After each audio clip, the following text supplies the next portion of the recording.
mu mateka y'u Burundi bamwita Yusufu Ndayishimiye, benshi bakamwita Nyange, yambara nimero 55 mu mugongo, n'umukinyi w'umurundi akinira ekipe yo mu Bufaransa bita OGC Nice. Aho ejo haheze yarayatweretse inyubako yiwe nziza kataraboneka iri mu gisagara ca Bujumbura. Ingendeshwa ziwe harimo na Brabus, Mercedes ndetse na Fortuna new model.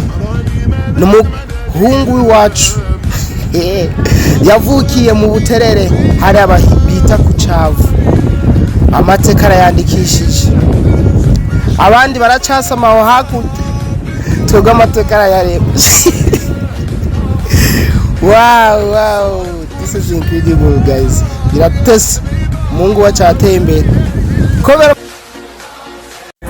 Aho rero mwomenya ko wakiro gihe uwo mukinyi ari mu mvune zitorosha, ariko tumusengere Imana imufashe mu minsi iri imbere asubire mu kibuga akora amateka nkuko asanzwe abikora.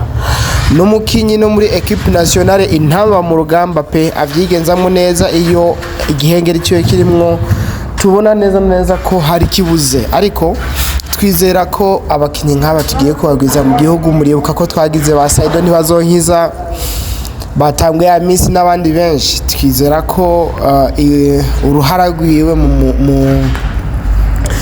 mu nkino canke mu bakinyi beza Nyange nyene twifuza ko mu gihe kiri imbere umupira w'igihugu cy'u Burundi uzotera imbere kubwiwe mu gutanguza ama academy ndetse na club nini ya kugwego international zo higanwa na za Simba na za TP Mazembe na za Yanga n'izindi nyinshi muri Afrika, muri Champions League ya Africa ikazo ari equipe serukirane z'igihugu cy'u Burundi. Murakoze cyane.